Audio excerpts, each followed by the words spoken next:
Jana and to all students. Today we are going to start our new chapter.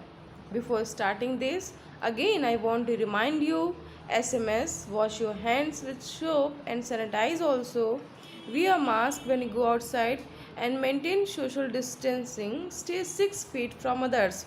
Also drink kadha in your daily routine. Do yoga so you will be fit and fine and your immunity system also be very much good. Now we have our next chapter, The Cop and the Anthem by O. Henry. Its setting is in New York City. It was published in 1904. What was there in the story is there is a man named Soapy. Soapy was a young man who lived in a park because he had no home and no job.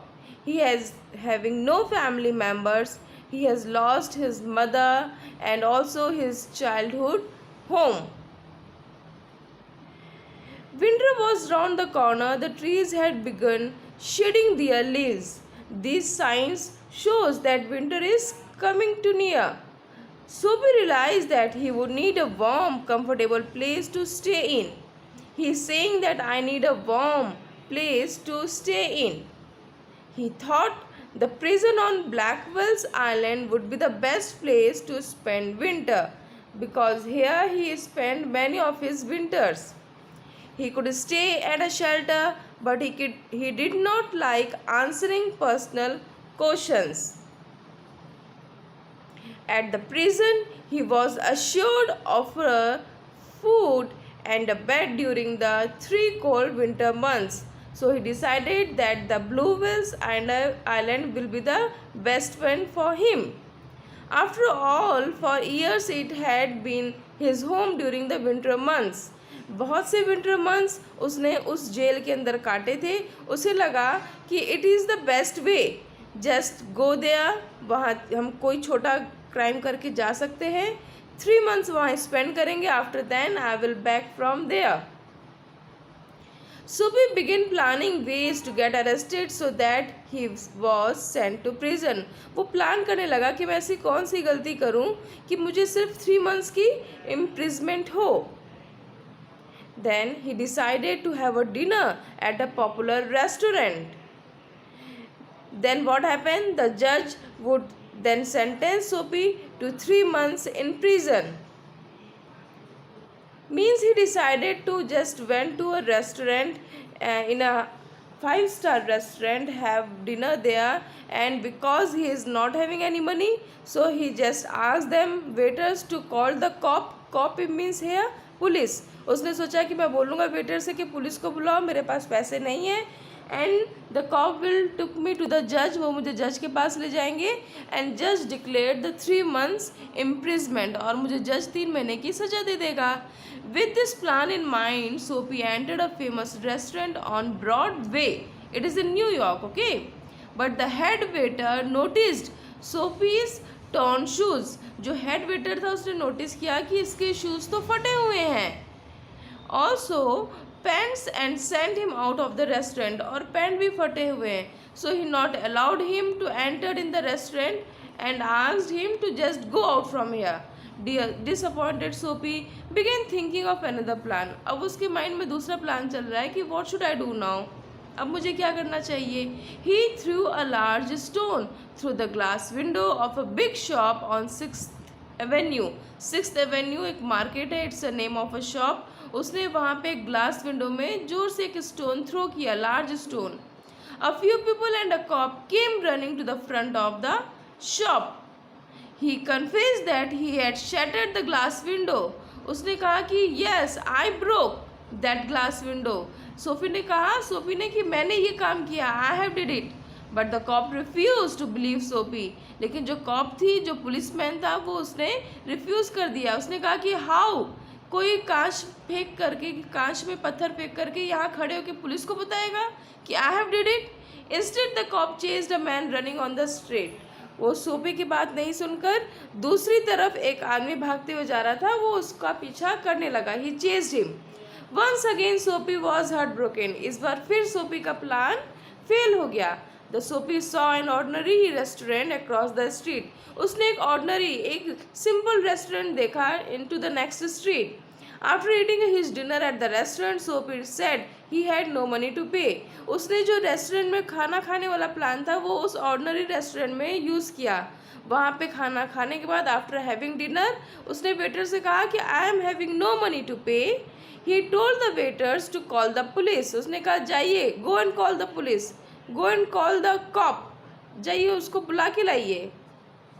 Then waiter said can no need not to call the cop, but two of the waiters picked him up. उसको उठाते हैं and when through him out of the restaurant, और restaurant के बाहर फेंक देते हैं।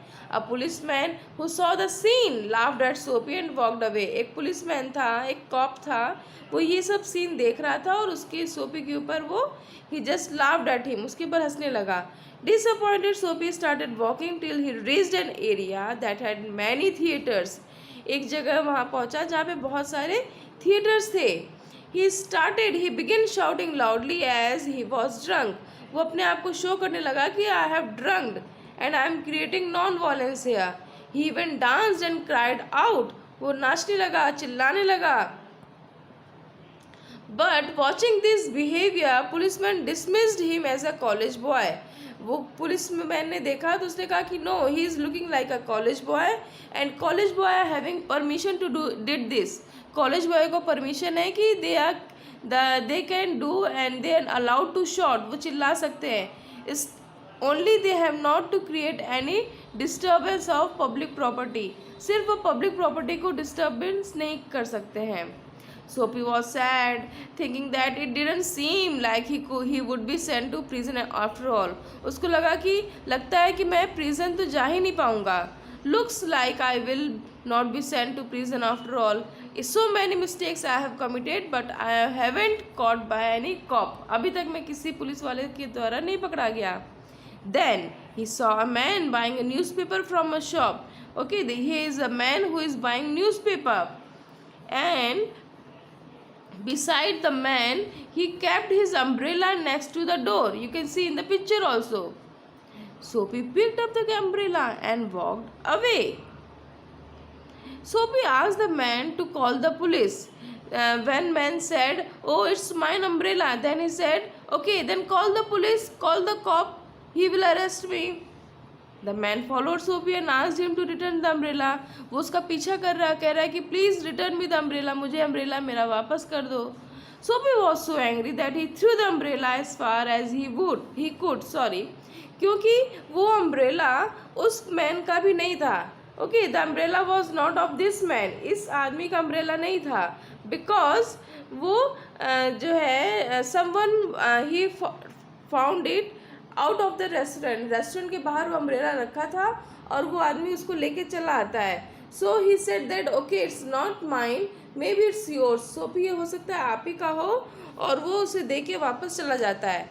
Now सोपी वॉज सो एंग्री, वो बहुत गुस्सा हो गया that he through the umbrella, उसने अम्ब्रेला को फेंक दिया। Tired and disappointed, Soapy started walking back to his seat in the park. वो वापस उसी पार्क में जाके बैठने लगा जहाँ पे वो यूजुअली बैठता था, वहीं रेस्ट करता था। On the way, रास्ते में he stopped at a house in a quiet corner. एक कॉर्नर में उसे एक शांत घर दिखा। Now what happened? This was his childhood home. वो उसका वही घर था जहाँ वो बचपन में रहता था with his mother. He could see a soft light shining through a window. Window से एक छोटी बहुत ही धीमी जो है रोशनी आ रही है। The beautiful music floating out of the house made Soapy nostalgic. जो घर से बहुत ही सॉफ्ट सॉइन म्यूज़िक आ रही है उसे अपने बचपन की याद दिलाती है कि I was living here with my mother, I have spend my childhood friends here. He remembered the happy days, उसे अपने अच्छे दिन याद आ गए at home with his mother and his friends. He thought of the good life he had led then, वो अपने अच्छे दिनें याद करने लगा कि मैं कितने आराम से अपनी मदर के साथ यहाँ पे रहता था। सोपी सोल अंडरवेंट अ ट्रांसफॉर्मेशन, अब उसके अंदर की जो अंदर आत्मा है उसमें एक परिवर्तन, एक चेंज आने लगा। Now, Sophie's soul underwent a transformation. He realized that he had wasted his time chasing wrong desires. उसे लगा कि मैंने अपने अंदर wrong desires, गलत इच्छाओं को अपने अंदर पैदा किया और मैं गलत रास्ते में चला गया. I have choose the wrong path. He was filled with fear, remembering how he had lost all his willpower and hope. उसे लगा कि हाउ मैंने डर के मारे गलत काम किए, फिर उनसे छुपने के लिए मेरी और गलत काम किए. So I have lost all my willpower and hope also.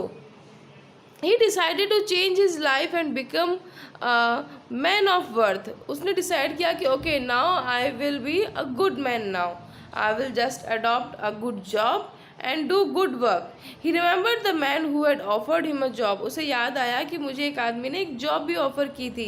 So I should go there. He decided to meet the man the next day and turn around his life by working hard. उसने सोचा कि I will do work hard but not choose the wrong path and be a good man. Just then a policeman asked Sophie what he was doing standing in front of the house. He said, next the policeman came and said, what are you doing here? Nothing. When Sophie said nothing, the policeman refused to believe him. So उसको लगा कि ये बाहर खड़े होकर क्या कर रहा है. Maybe he is deciding any plan to rob here. क्या ये यहाँ कुछ चोरी करने का प्लान कर रहा है. So he took him to the judge. वो उसे जज के पास लेके जाते हैं. And what happen here, the next morning the जज sentenced Soapy to 3.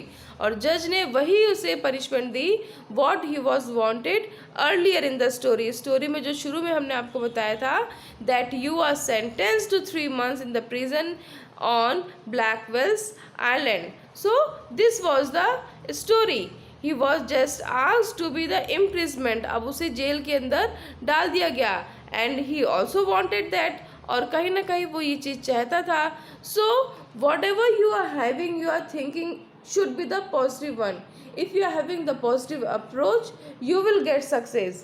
But once you have having the wrong desires, you have chosen the wrong path, so you have just spoiled your life. This is the story I have explained you. I hope you all have understood it. Thank you and